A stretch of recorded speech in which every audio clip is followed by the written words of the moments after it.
apóstol San Pablo a los Corintios. Hermanos, no me envió Cristo a bautizar, sino a predicar el Evangelio, y eso no con sabiduría de palabras, para no hacer ineficaz la cruz de Cristo.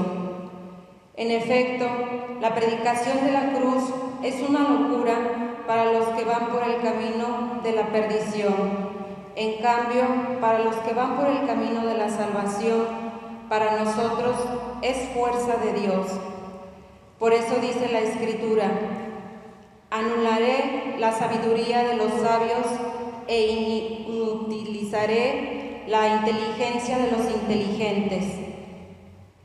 ¿Acaso hay entre ustedes algún sabio, algún erudito, algún filósofo?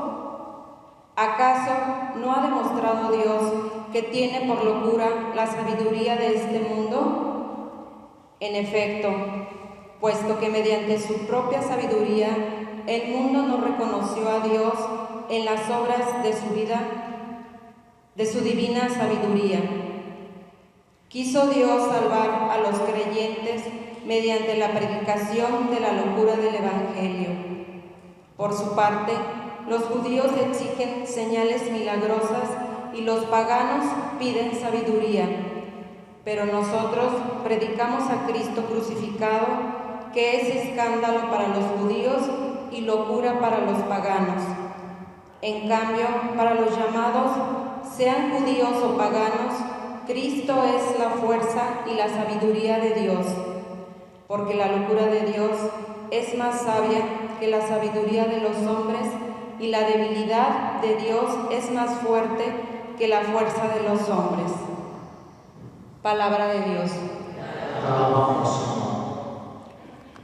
El amor del Señor llena la tierra. El amor del Señor llena la tierra. Que los justos aclamen al Señor.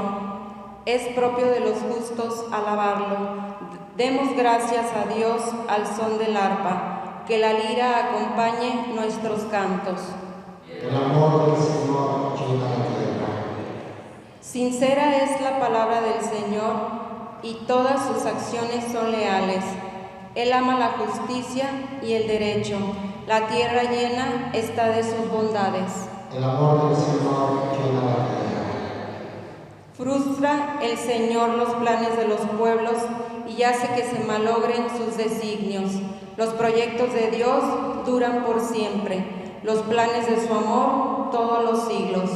El amor del Señor llena la tierra.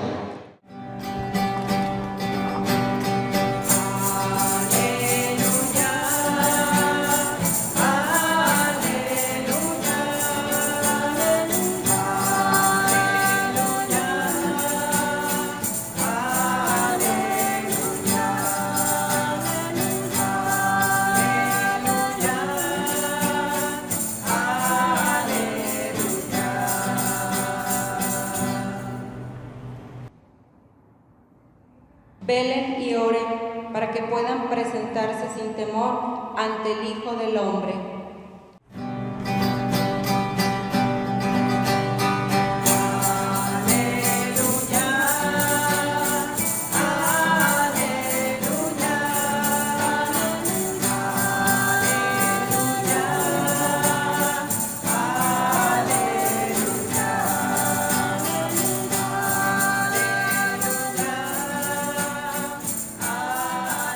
Evangelio del día en latín, Mateo 25, del 1 al 13.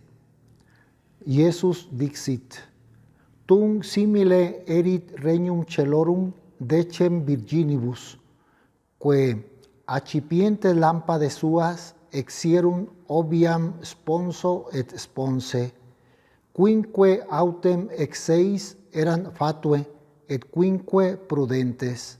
Sed quinque fatue acceptis lampadibus, non sumserum oleum. Prudentes vero acceperum oleum in vasi suis cum lampadibus. Moram autem faciente sponso dormitaverum omnes et dormierunt.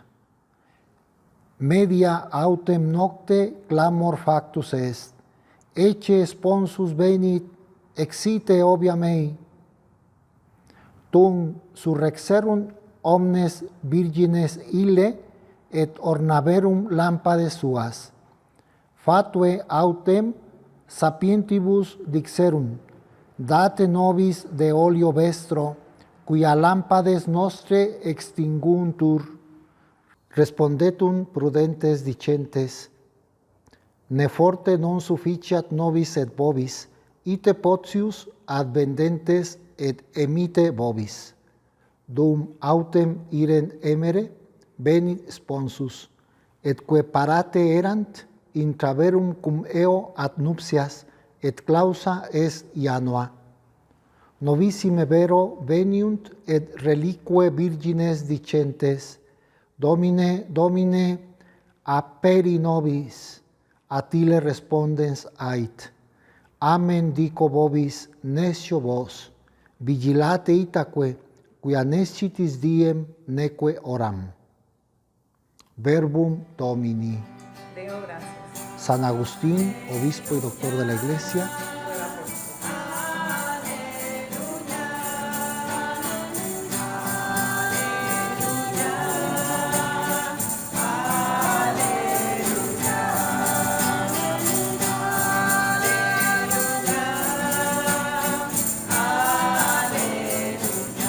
El Señor esté con ustedes. Del Santo Evangelio según San Mateo. En aquel tiempo Jesús dijo a sus discípulos esta parábola: el reino de los cielos es semejante a 10 jóvenes que, tomando sus lámparas, salieron al encuentro del esposo. 5 de ellas eran descuidadas y 5 previsoras. Las descuidadas llevaron sus lámparas, pero no llevaron aceite para llenarlas de nuevo. Las previsoras, en cambio, llevaron cada una un frasco de aceite junto con su lámpara. Como el esposo tardaba, les entró sueño a todas y se durmieron. A medianoche se oyó un grito: «Ya viene el esposo, salgan a su encuentro». Se levantaron entonces todas aquellas jóvenes y se pusieron a preparar sus lámparas. Y las descuidadas dijeron a las previsoras: «Denos un poco de su aceite, porque nuestras lámparas se están apagando». Las previsoras les contestaron: «No, porque no va a alcanzar para ustedes y para nosotras. Vayan mejor a donde lo venden y cómprenlo». Mientras aquellas iban a comprarlo, llegó el esposo, y las que estaban listas entraron con él al banquete de bodas, y se cerró la puerta. Más tarde llegaron las otras jóvenes y dijeron: «Señor, Señor, ábrenos». Pero él les respondió: «Yo les aseguro que no las conozco. Estén pues preparados, porque no saben ni el día ni la hora». Palabra del Señor. Gustan sentarse. Es conocida esta parábola que escuchamos como la parábola de las vírgenes necias y las vírgenes sabias o prudentes, traducido a nuestro español: descuidadas y previsoras, prudentes y necias. 10 muchachas que tenían como misión esperar al esposo. ¿Quiénes son esas 10 vírgenes? Como se acostumbraba en las bodas judías, somos nosotros. ¿Quién es el esposo? Cristo, que no sabemos cuándo va a llegar y debemos estar esperándolo. ¿Cómo lo esperamos?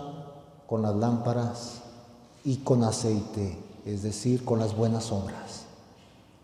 Estaremos previendo ese encuentro con el esposo que viene a medianoche, no sabemos cuándo, puede ser hoy, puede ser en 5, 10, 20 más años, pero que tarde o temprano nos vamos a encontrar con él. ¿Qué tal anda nuestro aceite? ¿Estamos previendo ese encuentro con él? ¿Buscamos las buenas obras, el amor todos los días, la ausencia del pecado? ¿Somos perezosos, somos descuidados? No nos importa. Hay gente que vive sin saber o sin pensar que Dios lo va a llamar. No saben ni para qué viven en este mundo, son necios. no se preparan, viven al día, viven en el sentido de gozar y no le hace que pequen una y otra vez. Y hoy el Señor nos previene, estén preparados, llenen sus lámparas de aceite. Cuando las descuidadas se dan cuenta que llega el esposo, quieren pedir a las previsoras aceite, denos un poco de su aceite. Y dicen, no podemos. Nadie te va a dar de sus buenas obras cuando te encuentres con Dios. Es cada uno. El encuentro con Dios es individual. No es que mi mamá era muy santa y yo... No, pues tu mamá recibirá su premio y tú, si no actúas, no te salvarás. Es decir, la salvación es un asunto personal. Es comunitario en cuanto que los demás me pueden ayudar, pero la respuesta la puedo dar, la debo dar yo.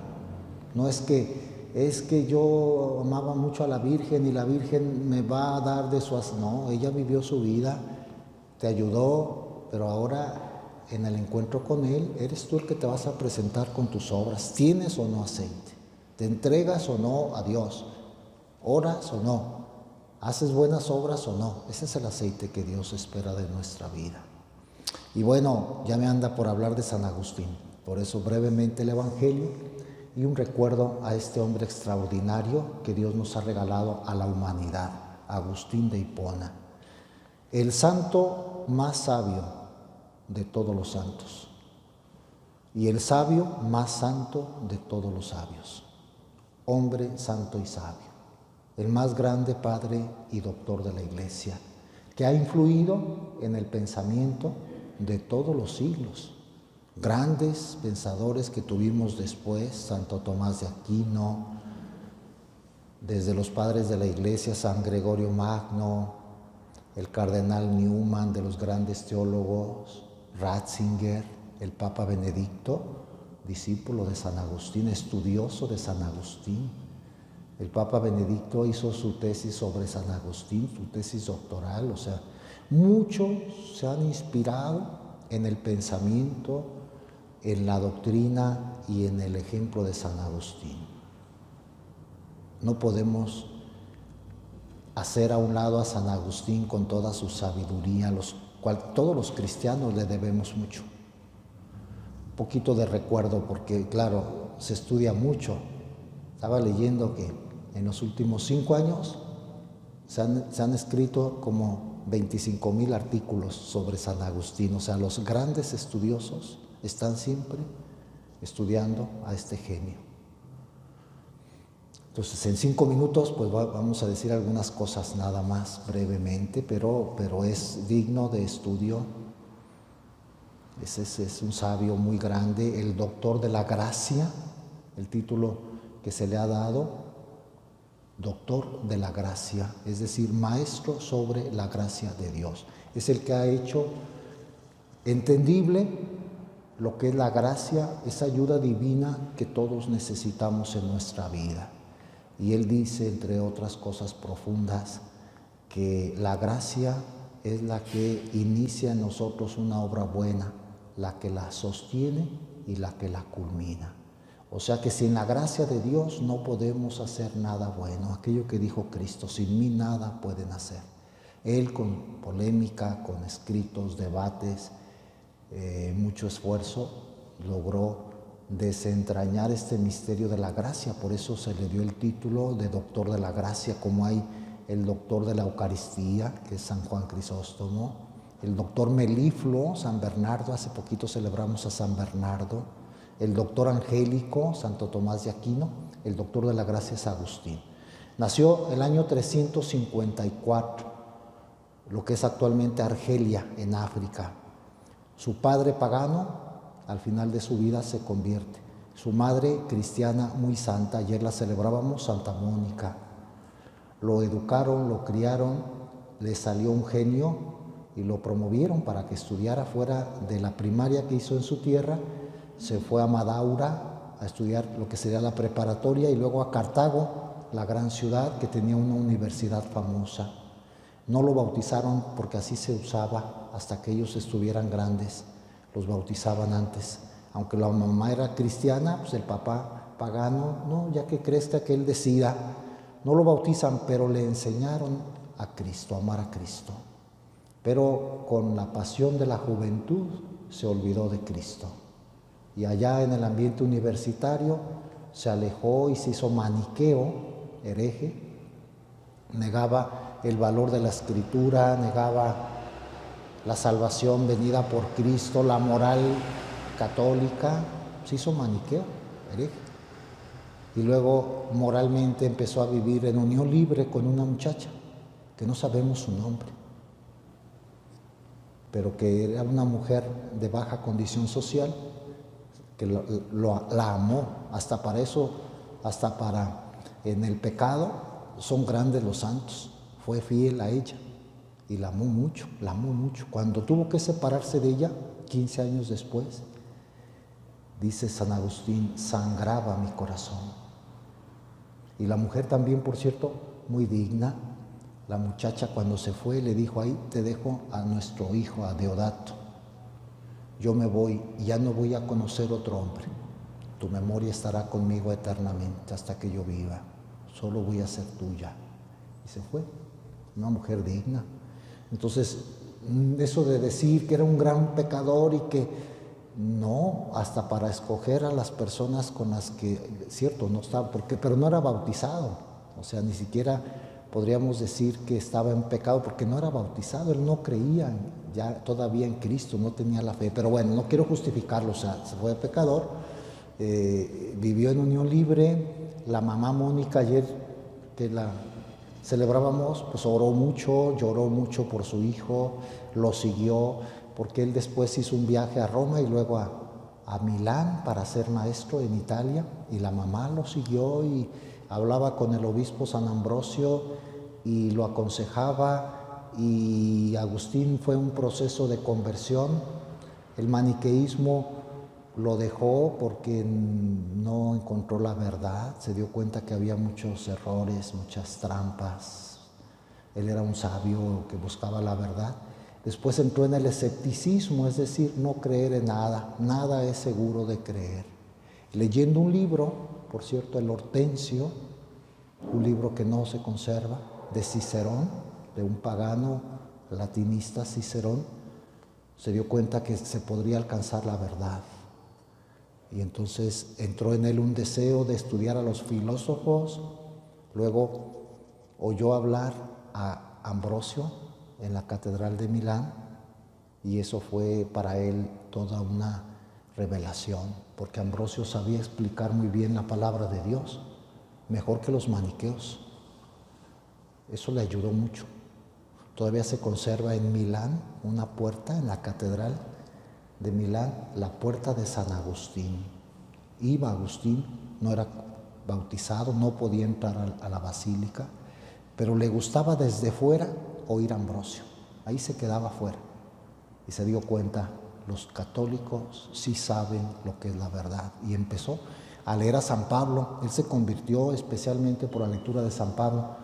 Luego cayó en sus manos la vida de Antonio, un monje del desierto de Egipto, Antonio Abad, y leyó y dijo, ¿cómo puede haber hombres que vivan como este? Y yo vivo como una bestia, entre las pasiones desordenadas, entre la vanagloria, entre la codicia, engañando a la gente, porque era retórico, es decir, hablaba y envolvía con sus palabras, era un mago de la palabra, y después todo eso lo utilizó para el cristianismo.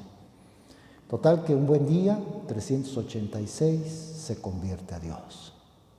Marca en su vida el hecho de que un día estaba leyendo, estaba en el jardín primero, estaba en el jardín meditando, estaba su mamá por ahí en la cocina, seguro, sus amigos, en Casiciaco, cerca de Milán, una finca campestre, y oye unos niños que empiezan a decir, o un niño, toma y lee. Tole, leye, toma y lee. Agustín tenía a su lado las cartas de San Pablo. Tomó el libro que estaba a su lado y leyó lo primero que le cayó en la mano. Un pasaje de la carta a los Romanos, donde dice, vivan sobriamente, aléjense de la codicia, aléjense del pecado, vivan para Dios. Y eso le fue como una flecha de la gracia. Empezó a llorar, a llorar, a llorar. La mamá contenta porque se dio cuenta, ya se va a convertir, ya va a desear a Cristo, que era lo que quería Mónica. Y efectivamente, ya había dejado sus clases, era maestro, dejó sus clases, aprovechando el verano, las vacaciones, dejó sus clases y ya dijo, voy a ir a Milán a inscribirme para bautizarme.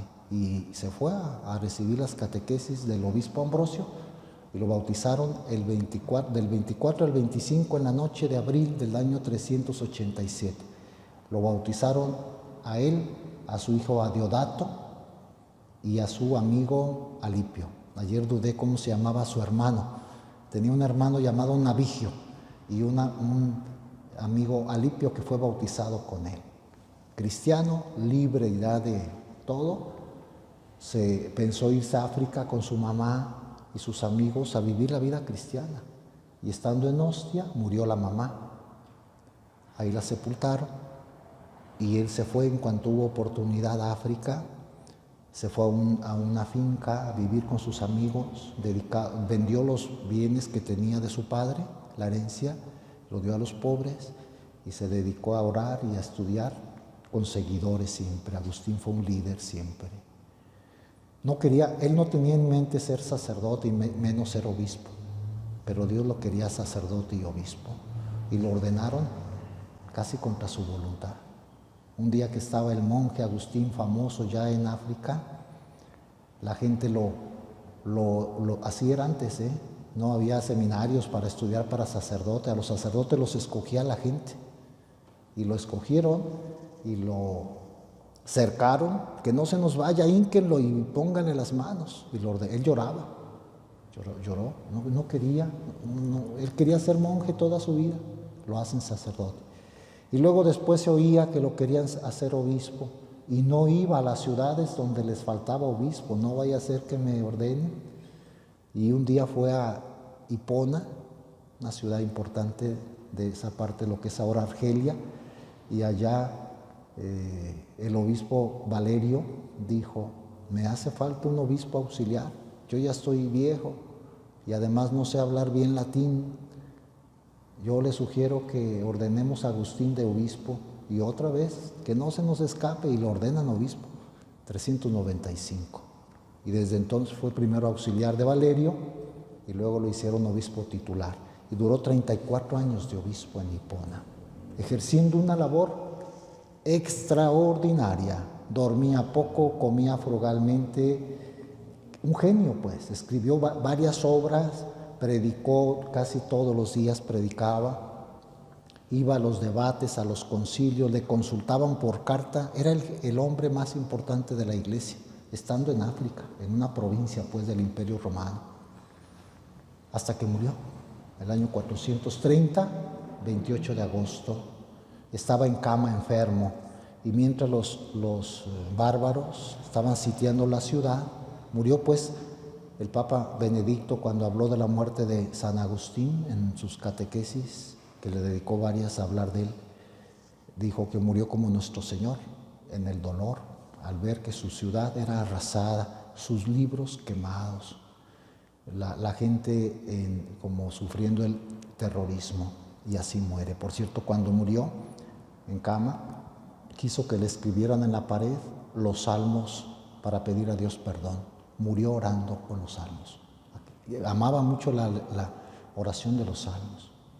Después de una vida intensísima, grandísimas obras, algunas, por curiosidad, de las más grandes, las confesiones de San Agustín, que siguen leyéndose y estudiando en el mundo entero, en todos los idiomas, que es una autobiografía de él, lo que él vivió desde niño, su adolescencia. ¿Queremos conocer a Agustín? Leamos las confesiones, alguna vez en la vida. Luego, la ciudad de Dios, como una especie de teología de la historia para interpretar lo que Dios hace en la historia de la humanidad. La ciudad de Dios, dice que tenemos que irla construyendo. La ciudad del mundo, la ciudad del mal contra la ciudad de Dios. Nosotros somos ciudadanos de la ciudad de Dios. Otro de la Trinidad.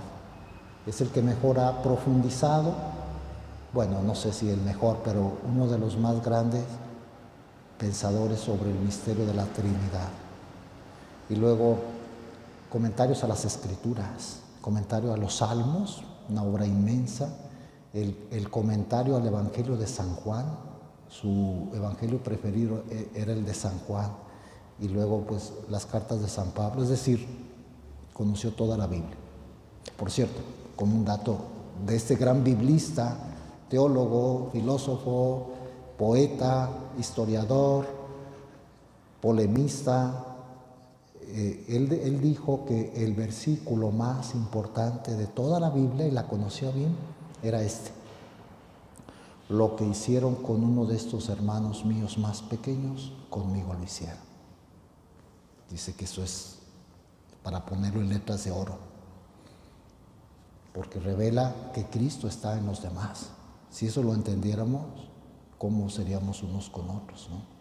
En fin, atacó herejías muy grandes que hasta que él llegó se acabaron. El maniqueísmo, había sido maniqueo, que negaba que hubiera un solo Dios. Desde allí negaba el maniqueísmo, la verdad católica. Él fue maniqueo y atacó al maniqueísmo con varias obras. Luego el donatismo, que se formó como una secta de los donatistas, tenían como líder a un donato en África, y él se enfrentó a los donatistas y aclaró que la iglesia es una, la iglesia católica fundada por Cristo. Y el otro, el pelagianismo. Pelagio decía que el hombre es tan perfecto que no necesita de Dios, de la gracia de Dios. Digo, en resumen, ¿no? Hay que estudiar mucho para poder entenderlo claro, pero en resumen, el pelagianismo negaba la necesidad de Dios para la salvación. San Agustín, con obras antipelagianas, logró. Tuvo enemigos. Dios lo salvó incluso de la muerte. Un donatista lo iba a matar un día.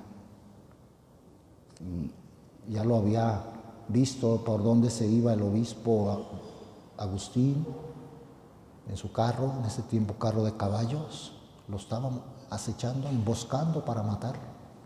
Y ese día el cochero se equivocó y se fue por otro lado. Dios lo salvó milagrosamente, pero tuvo enemigos personales. ¿Cómo lo atacaron? Digo, entre las cruces que tuvo que llevar Agustín, el trabajo inmenso, los enemigos herejes, hasta enemigos personales. Hubo uno que hablaba mal de su mamá y eso le dolía mucho, porque había conocido a Mónica y le hablaba mal. Cuando a alguien le hablan mal de su madre, no es tan sencillo aceptarlo. Y Juliano de Clana, un pelagiano, ¿sí?, le hablaba hasta mal de su mamá, es decir, enemigos personales. Luego tuvo enfermedades, sufrió, era maestro y su garganta le fallaba de repente y eso lo hacía sufrir mucho. Tenía problemas en la columna, viajaba poco porque se lastimaba mucho y así trabajó tanto. Vivió 76 años, del 354 al 430. Luego el ataque de los bárbaros que sufrió al final de su vida, es decir, como todos los santos, siguió a Dios con la cruz, pero feliz él. Nuestro corazón estará inquieto hasta que descanse en ti.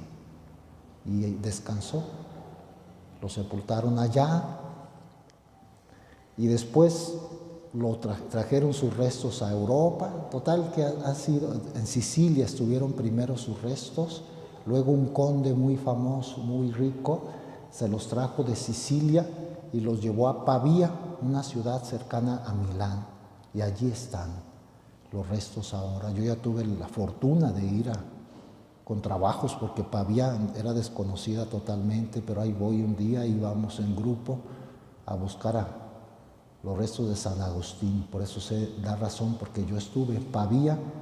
Está una cajita con sus restos, un reclinatorio y luego una oración del Papa Pablo VI a San Agustín. La gente que va reza como rezó el santo Pablo VI, ahora ya santo. sea, ha sido venerado por todas las generaciones. Se llama la iglesia donde está San Pedro en el cielo de oro, San Pietro in ciel d'oro, que lo cuidan los agustinos, claro. Y hoy pedimos por todos los agustinos, porque fundó una orden de agustinos que se dedican a difundir el pensamiento de San Agustín y a atender parroquias. Aquí en Guadalajara hoy encomendamos 2 iglesias que atienden los padres agustinos, Santa Rita de Casia, cercana a nosotros, y San Agustín, a un costado del Teatro de Goya. Son 2 iglesias, y en el mundo están presentes los agustinos, que hoy están de fiesta. En Roma tienen un instituto patrístico que enseñan a los padres de la iglesia, que se llama Augustinianum. Hoy un recuerdo, yo estudié allí. Yo soy, pues, humildemente de corazón agustiniano, porque me formé, estuve varios años estudiando en el patrístico de Roma, que ahora está cerrado por la pandemia, que van a iniciar clases virtuales. Encomendamos hoy, es un día importante para toda la iglesia, al celebrar a San Agustín, obispo y doctor de la iglesia. Termino diciendo lo que dije al principio: el más santo de los sabios y el más sabio de los santos, que interceda por nosotros, que así sea.